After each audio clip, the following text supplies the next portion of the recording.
Hello అండి, welcome to my channel. మీ అందరికైతే చాలా thank you. ఎందుకంటే నా వీడియోస్ వాచ్ చేస్తున్నారు. కాకపోతే కొంతమంది మాత్రం సబ్స్క్రైబర్స్ బాగా రెగ్యులర్గా ఫాలో అవుతున్నారు. కొంతమంది అయితే సబ్స్క్రైబ్ చేసుకోవట్లేదు, జస్ట్ వాచ్ చేస్తున్నారు. దయచేసి ప్లీజ్ సబ్స్క్రైబ్ చేసుకోండి, దానివల్ల నాకు మరింత ఎంకరేజ్మెంట్ ఉంటుంది. అండ్ ఈరోజు వీడియోలోకి అయితే వచ్చే ముందుగా ఈరోజు బర్త్డే జరుపుకుంటున్న వాళ్ళందరికీ పుట్టినరోజు శుభాకాంక్షలు. ఓకే, ఇంకా మనం వీడియోలోకి అయితే వెళ్ళిపోదాం. ఈరోజైతే దీప 1000 మందికి చేసిన భోజనాలు అమ్మడానికి మా దగ్గర అయితే ఒక ఐడియా ఉంది అయ్యగారు అని చెప్తుంది. అంటే ఏంటి అని శివనారాయణ అడగడంతో ఒకే బ్రాంచ్లో అన్ని భోజనాలు సేల్ చేయడం అయితే కష్టం అని చెప్తాడు సూరజ్.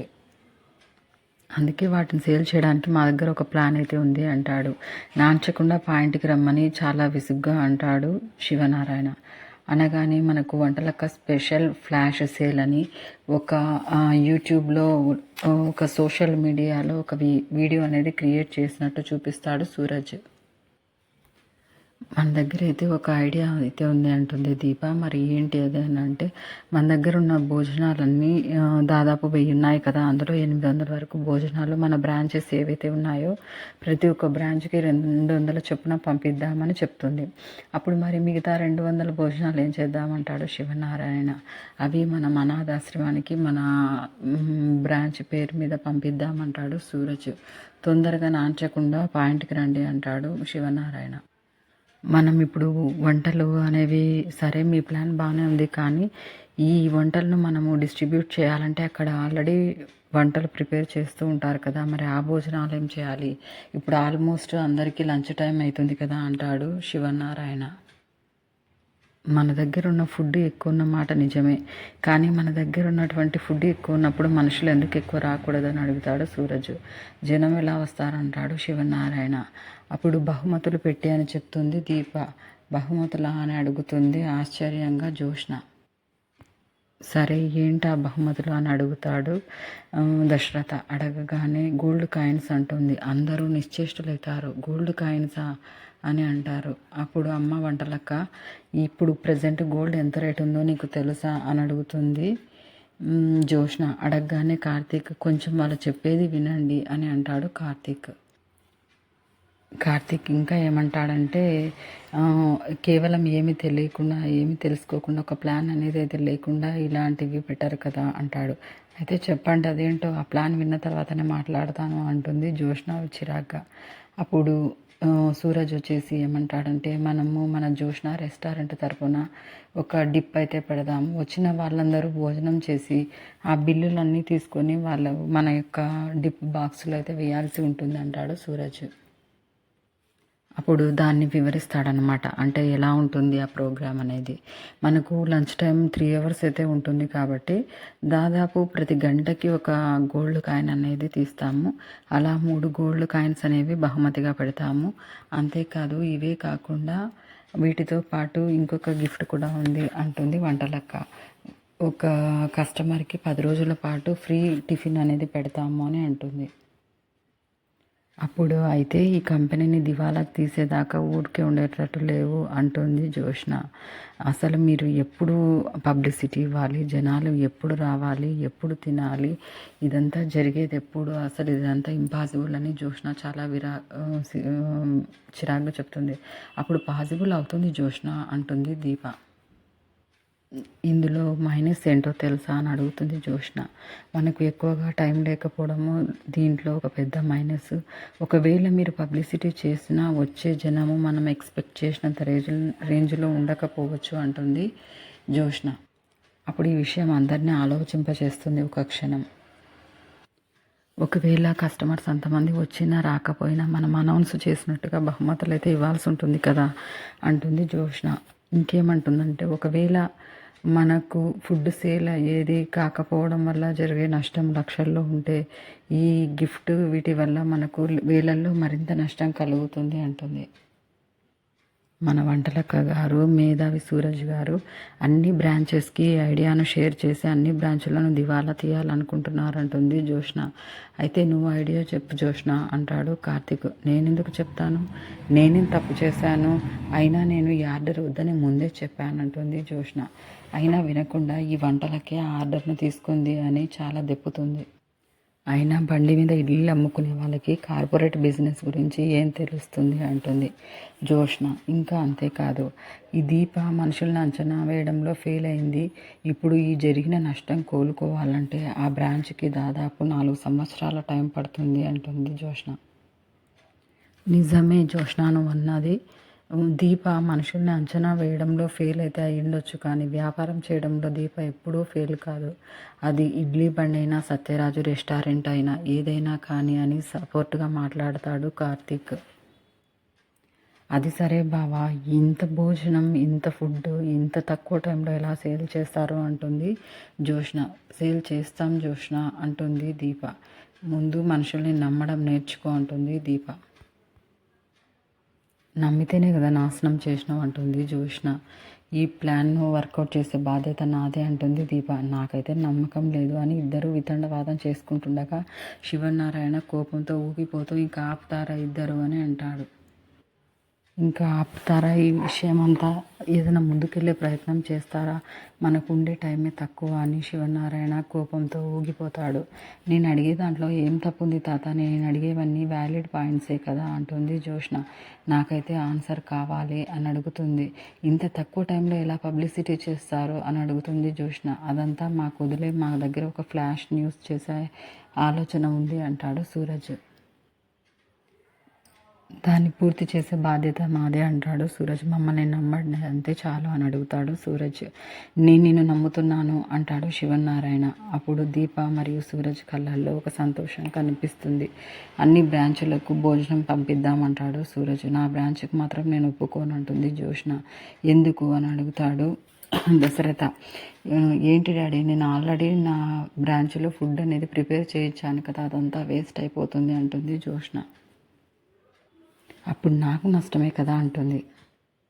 అయినా బ్రాంచ్ ఏంటి బ్రాంచు, ఇప్పుడు మనం ఆలోచించాల్సింది బ్రాంచ్ గురించి కాదు జోష్న, మొత్తం మన సంస్థ గురించే అని శివనారాయణ అంటాడు. అంతేకాదు, నా సంస్థకి నష్టం వచ్చే పని ఎవరు చేసినా నేను ఒప్పుకోనని జోష్న మీద కూడా ఫైర్ అవుతాడు. మరొక హాఫ్ అన్ అవర్లో మనకైతే లంచ్ టైం అయితే మొదలవుతుంది. మీరు ఏం పబ్లిసిటీ ఇస్తారో ఏం చేస్తారో నాకేం సంబంధం లేదు, నాకు మాత్రం మొత్తం ఫుడ్ అయిపోవాలి అని చెప్తాడు శివనారాయణ. మన సంస్థకి మాత్రం నష్టం రాకూడదు, అలా వచ్చిందంటే వినపడిందంటే నేనేం నిర్ణయం తీసుకున్నానో తెలుసు కదా, నేను మాత్రం నా నిర్ణయానికి కట్టుబడి ఉంటా అంటాడు శివనారాయణ అందరికీ వార్నింగ్ ఇస్తూ. అన్నం పెట్టిన మనుషుల్ని, ఆశీర్వదించిన వాళ్ళని చేతులని ఎప్పుడూ మర్చిపోవద్దని చెప్పాడు మా నాన్న అని అంటుంది దీప. మీరు నాకు అన్నం పెట్టారు, ఆశ్రయం ఇచ్చారు, ఆశీర్వదించారంటుంది దీప. మీరు నాకు ఇప్పుడు అవకాశం కూడా ఇచ్చారు. ఈ సంస్థను నమ్ముకొని ఎన్నో కుటుంబాలు ఉన్నాయి. ఇటువంటి మనం తినే అన్నాన్ని పారపోసుకోవడం అంటే మనం తినే అన్నంలో మట్టి పోసుకోవడమే అంటుంది దీప. మీ నమ్మకాన్ని నిలబెడతానయ్య గారు, ఈ సంస్థకు నష్టం తీసుకురాను అంటుంది. సరే ముందైతే మీరు మీ పని మొదలుపెట్టండి అంటాడు శివనారాయణ. థ్యాంక్ యూ అయ్యగారు, ఖచ్చితంగా అంటుంది దీప. ఇంకా సూరజ్ అయితే మనం వెళ్దాం పదండి దీప గారు, మనం ఇప్పుడు మనల్ని ప్రూవ్ చేసుకునే టైం వచ్చింది, మిమ్మల్ని మీరు ప్రూవ్ చేసుకోవాలి అని చెప్తాడు. అక్కడి నుంచి ఇద్దరు వెళ్ళిపోతారు. అప్పుడు జోష్న కార్తీక్ని చూస్తుంది. మీరేం కంగారు పడకండి, నా హెల్ప్ లేకుండానే నా భార్య విజయం సాధించగలదంటాడు కార్తీక్. అసమర్థులెవరో సమర్థులెవరో ఈరోజే తేలిపోతుంది తాత అని జోష్న అక్కడి నుంచి వెళ్ళిపోతుంది. ఇంతలో సీన్ మళ్ళీ కార్తీక్ దీప దగ్గరికి మూవ్ అవుతుందన్నమాట. అప్పుడు కార్తీక్ దీప చాలా ఫోన్లు చేస్తూ బిజీగా ఉంటారు. అన్ని బ్రాంచెస్కి ఫోన్ చేస్తూ వాళ్ళ యొక్క ఆఫర్ ఏం పెట్టాలనుకున్నారో, ఫుడ్ డెలివరీ దాని గురించి మొత్తం మాట్లాడుతూ ఉంటారు. వీళ్ళ ప్లాన్ వర్కౌట్ అవుతుందనుకుంటున్నారా అని జోష్న మేనేజర్తో అడుగుతుంది. చచ్చినా అవ్వదు మేడం అంటాడు ఆ మేనేజర్. సరే ఎలాగూ మీరే కదా ఇంకా కాబోయే CEO, మీ క్యాబిన్ రెడీ చేయించమంటారా అని అడుగుతాడు మేనేజర్. సరే ఎలాగూ జరిగేది జరుగుతుంది, కానీ వీళ్ళది ఏదో హడావిడి చేస్తున్నారు, చూద్దాం కాసేపు ఎంజాయ్ చేద్దామంటుంది జోష్న. అంతలోపు దీప అక్కడ ఇంకొక బ్రాంచ్ మేనేజర్తో మాట్లాడుతూ, గణపతి గారు మీరైతే అనౌన్స్మెంట్ చేయండి, మీకు భోజనాలు పంపించేస్తాను అక్కడికి అని అంటుంది. అంతలోపునే 5th క్లాస్ ఇంగ్లీష్ మాట్లాడుతుందని జోష్న వెటకారంగా దీపని ఎగతాళి చేస్తుంది. కార్తీక్ వాళ్ళకి ఎక్స్ప్లెనేషన్ చేస్తుంటాడు. తిన్న తర్వాత వాళ్ళ యొక్క బిల్లు మీద పేరు రాసి బాక్స్లో వేయమని చెప్తాడు. మణికొండ బ్రాంచ్కి చెప్పావు కదా, కూకట్పల్లి బ్రాంచ్కి చెప్పావు కదా అని కార్తీక్ దీపను అడుగుతాడు. నేను చెప్పేశాను బావా అంటుంది దీప. అంతలోపు ఇక్కడ జోష్న అయితే జ్యూస్ తాగుతూ ఉంటుంది. గట్టిగానే కష్టపడుతున్నారు అని మళ్ళీ దీప మీద వెటకారంగా జోష్న మాట్లాడుతుంది. ఏదో మాట సాయం చేస్తున్నా అంతే అంటాడు కార్తీక్. చెయ్యి బావా, ఎంత చేసినా ఈరోజు ఈవినింగ్ వరకే కదా అంటుంది జోష్న వెటకారంగా. మరి నాకెందుకులే కానీ చెడ్డ పేరు నా బ్రాంచ్ కూడా కొన్ని పంపించండి అంటుంది జోష్న. ఎక్కడికి వెళ్ళాలో అక్కడికన్నీ పంపించాంలే, ఇంకా కస్టమర్స్ రావడం ఒకటే లేట్ అంటుంది దీప. ఎలా వస్తారు ఇంత తొందరగా అంటుంది జోష్న. అంత లేదు మేడం, ఇప్పుడు సోషల్ మీడియా మీ అంత స్లోగా లేదు, చాలా ఫాస్ట్గా ఉంది అంటాడు సూరజ్. అనగానే ఆరిపోయే దీపానికి వెలుగు ఎక్కువ అన్నట్టుంది అంటుంది జోష్న.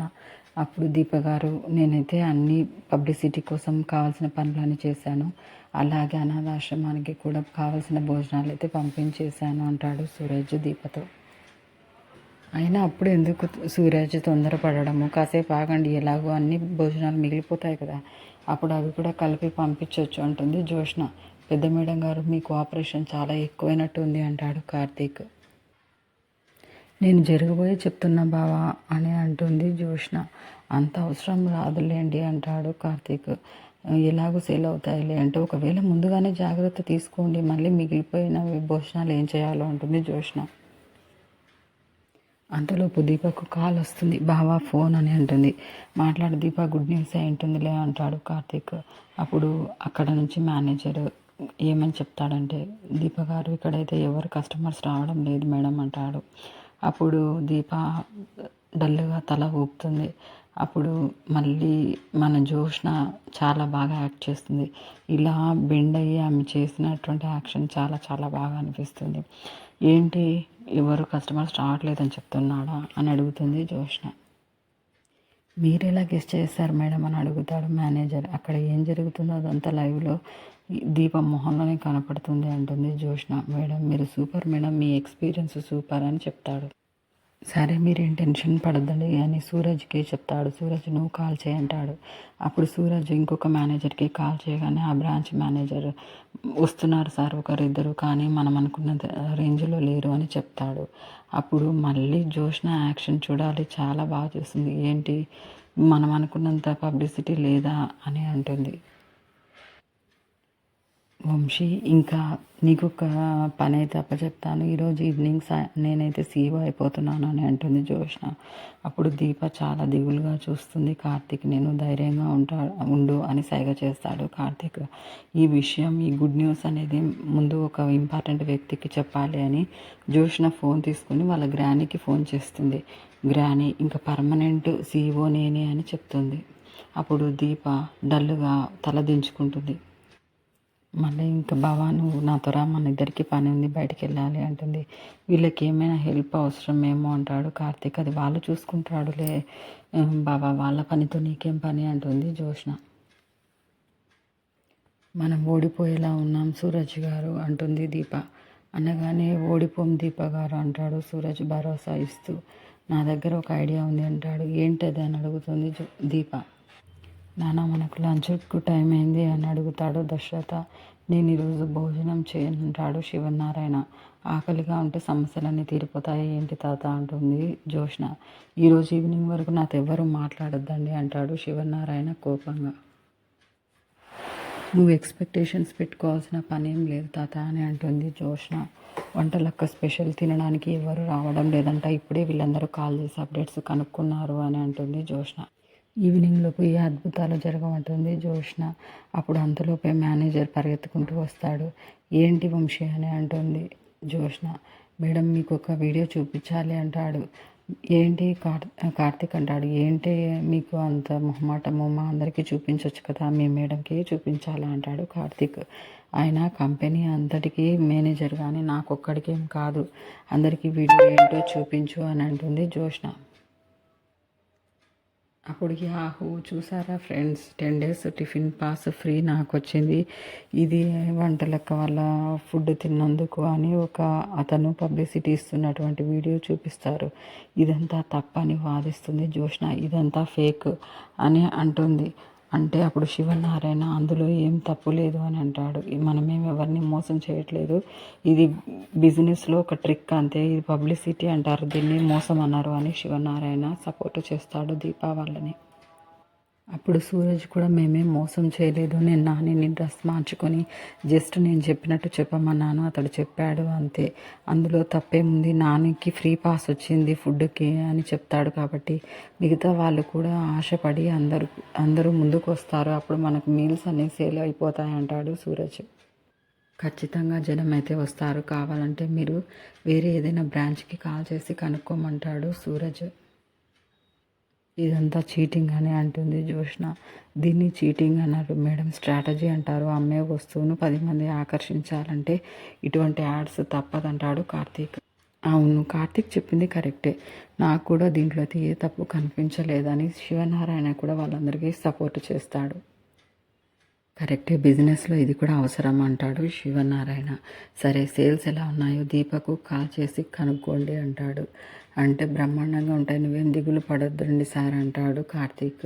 సరే ఇంకా మనం వెళ్దాం పదా అని తీసుకెళ్తాడు కార్తీక్. అప్పటి వరకు అన్నం కూడా తిననన్నటువంటి శివనారాయణకి కొంచెం ధైర్యం వస్తుంది. సరే దశరథ, మనం జ్యూస్ తాగుదాం రా అని ఇద్దరు కలిసి తండ్రి కొడుకు జ్యూస్ తాగుతారు. అంతలోపు కార్తీక్ దీప దగ్గరికి వచ్చి ధైర్యం చెప్తాడు. మనం చేసుకున్నటువంటి ప్లాన్ వర్కౌట్ అవుతుంది దీప, మనం చేసినటువంటి న్యూస్ అనేది పబ్లిసిటీ అయ్యింది, ఒకసారి కాల్ చెయ్యి అంటాడు కార్తీక్ దీపతో.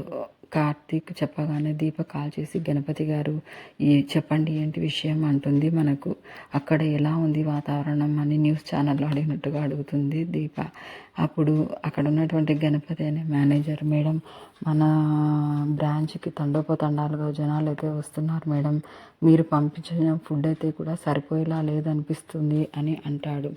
అప్పుడు మన ఈ దీప అయితే అంటుంది, మీరేం టెన్షన్ పడకండి గణపతి గారు, ఒకవేళ సరిపోకుంటే నేను మరిన్ని మీల్స్ అనేవి పంపిస్తాను వాళ్ళకు, ఒకవేళ మనం డైరెక్ట్గా అందించలేకుంటే డోర్ డెలివరీ కూడా చేస్తామని చెప్పండి అని భరోసా ఇస్తుంది మన దీపక్క. మనల్ని నమ్ముకొని వచ్చిన వాళ్ళకి టోకన్స్ మిస్ చేయొద్దండి అని చెప్తుంది దీప. అందరికీ టోకన్స్ అయితే ఇవ్వండి, మనం డోర్ డెలివరీ చేద్దామని చెప్తుంది.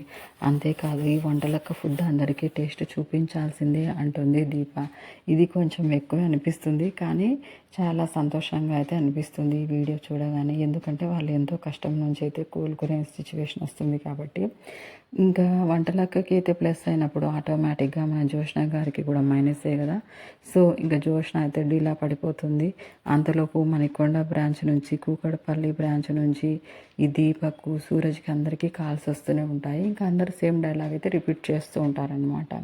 అది ఫుడ్ డెలివరీ అనేది ఇంటికి చేస్తాము అని చెప్పేస్తుంటారు, టోకెన్స్ ఇవ్వమని చెప్తుంటారు.